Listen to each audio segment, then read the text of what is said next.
Hello friends, Suryanshi coaching classes में आपका बहुत बहुत स्वागत है। इस चैनल के माध्यम से मैं आपको सिखाने वाला हूं कि किसी भी इंग्लिश सेंटेंस को बहुत ही आसानी के साथ किस प्रकार से हिंदी में अनुवाद करते हैं। साथ ही सेंटेंस में उपयोग होने वाले टेंस, पार्ट ऑफ स्पीचेस जैसे नाउन, प्रोनाउन, कंजंक्शन सभी के बारे में बहुत ही बेसिक से बताया जाएगा। तो चलिए बिना देरी किए जल्दी से ट्रांसलेशन शुरू करते हैं। स्टोरी का टाइटल क्या है? द प्रिंस यानी राजकुमार एंड द सेज। सेज यानी होता है ऋषि। तो ये कहानी किसकी है? राजकुमार और एक ऋषि की ये कहानी है। चलिए, वंस यानी एक बार, देयर वॉज यानी था। अभी देखो, देयर को नहीं पढ़ रहे हैं हम, केवल इसको पढ़ रहे हैं था, है ना। देयर क्यों नहीं पढ़ रहे हैं? क्योंकि ये तो एक डमी सब्जेक्ट है ना। सेंटेंस में यदि सब्जेक्ट अपन नहीं हो और यदि रखना चाहते हैं तो अपन देयर का यूज़ कर सकते हैं, या फिर इंट्रोडक्टरी वर्ड है। अब यहाँ पे एक बुद्धिमान और जनरस किंग की बात हो रही है, तो इसलिए हमने क्या यूज़ कर लिया? देयर का यूज़ कर लिया, है ना, उसको इंट्रोडक्शन करने के लिए केवल। तो वंस यानी एक बार, देयर वॉज इसको पढ़ना नहीं है ना, देयर वॉज यानी था, अ वाइस एक बुद्धिमान, एंड और जेनरस किंग यानी दयालु या फिर उदार राजा था। हु हु हैड जो रखता था, जिसके पास था, है ना। हैड यानी क्या होता है? जिस किसी के पास कोई चीज होना, उसको क्या बोलते हैं? हैड, है ना। हैव, हैव और हैड का इसमें इस्तेमाल होता है ना। किसी के पास कोई चीज होना, जैसे हु हैड जो रखता था या जिसके पास था, एन इल मैनर्ड सन एक बदतमीज लड़का। इल मैनर्ड यानी बदतमीज। अब देखो, इल यानी क्या होता है? वैसे बीमार होता है। मैनर्ड यानी जिसके तौर तरीके जो हैं बीमार जैसे, मतलब गलत हो, है ना। जिसके तौर तरीके गलत हो मतलब बदतमीज। ठीक है, इस तरीके से इसको याद कर सकते हैं। एन इल मैनर्ड सन यानी बदतमीज लड़का। तो क्या हुआ? एक बार एक बुद्धिमान और दयालु राजा था, लेकिन जो है उसका जो बेटा था वो क्या है था? बड़ा ही बदतमीज था। वन डे एक दिन, असेज एक ऋषि, विजिटेड यानी मिलने आया, द किंग यानी राजा से। एक दिन एक ऋषि राजा से मिलने आया। द किंग वेलकम्ड राजा ने उसका स्वागत किया। हिम यानी उसका। द किंग वेलकम्ड हिम यानी राजा ने स्वागत किया उसका, है ना। एंड ऑफर और प्रस्ताव रखा उसके सामने, या फिर उसको ऑफर किया या दिया, है ना। क्या दिया? ऑफर्ड हिम यानी उसको पेश किया उसके सामने या उसको दिया। अ हर्मिटेज एक आश्रम दिया। नियर द पैलेस यानी जो महल था, महल के पास में उसको उस राजा ने क्या दिया? एक आश्रम दिया। पैलेस यानी क्या होता है? आश्रम, सॉरी, पैलेस यानी महल। वन डे यानी एक दिन, द किंग राजा, विजिटेड यानी मिलने गया, मिलने आया, द हर्मिटेज मतलब आश्रम में वो राजा क्या है? उससे मिलने आया। किससे? निश्चित रूप से सेज से मिलने आया होगा, या अपना सेज यानी क्या होता है? ऋषि से मिलने आया होगा। ठीक है। One day the king visited the Hermitage and said और कहा, क्या कहा? माई सन मेरा पुत्र, इज यानी है, इल मैनर्ड यानी बदतमीज है, प्लीज चेंज प्लीज बदल दीजिए या बदलाव कर दीजिए, हिज वेज यानी उसके तौर तरीकों में, सो दैट ताकि, ही मे बी यानी वह, मे बी यानी हो सकता है, बन सकता है, मे बी यानी होता है कोई चीज बनना, होना। ठीक है, तो ही मे बी वह हो सकता है ना। बी यानी होना होता है। ठीक है, तो वह हो सकता है, अवर्दी यानी एक लायक, इसको बोलते हैं लायक, या फिर या तो लायक बोल सकते हैं या फिर हम बोल सकते हैं योग्य, है ना। वह योग्य बन सकता है, योग्य सक्सेसर बन सकता है ना, टू द थ्रोन। सक्सेसर का मतलब होता है उत्तराधिकारी, और थ्रोन का मतलब होता है जो राजगद्दी होती है, सिंहासन होता है, उसके लिए होते हैं। तो सो दैट यानी ताकि, ही वह, मे बी हो मतलब बन सकता है, हो सकता है, अ वर्दी सक्सेसर एक लायक उत्तराधिकारी, टू द थ्रोन यानी गद्दी के लिए या सिंहासन के लिए। द सेज टुक सेज ने लिया, टेक टुक है ना, तो लिया, सेज ने लिया द प्रिंस प्रिंस को, फॉर वॉक यानी सैर के लिए अपने साथ, सैर करने के लिए अपने साथ वो ले गया।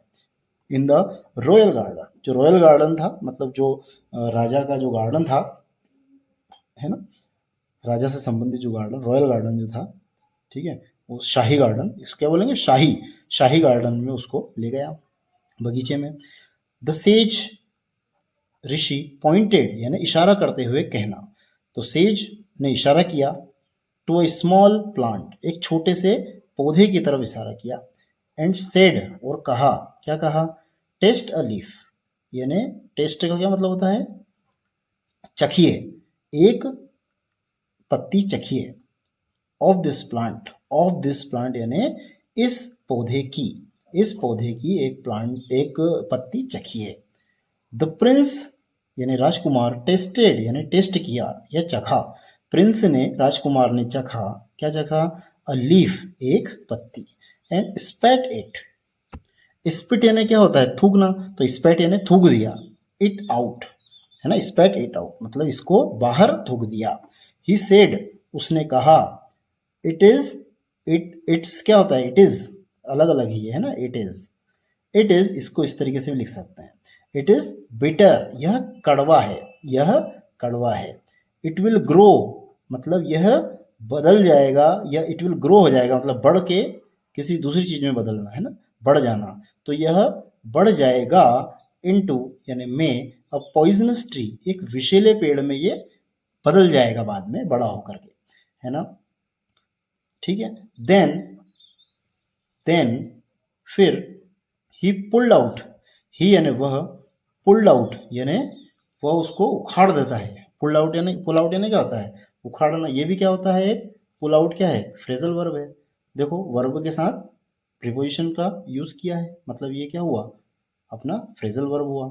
तो पुल आउट का मतलब होता है उखाड़ना, तो पुल्ड आउट यानी उखाड़ दिया, देन ही पुल्ड आउट यानी उसने उखाड़ दिया, द प्लांट यानी पौधे को, एंड थ्रो यानी फेंकना, तो थ्रू यानी क्या होगा, फेंका, एंड थ्रू इट, और इसको उसने फेंका, अवे यानी दूर, ठीक है।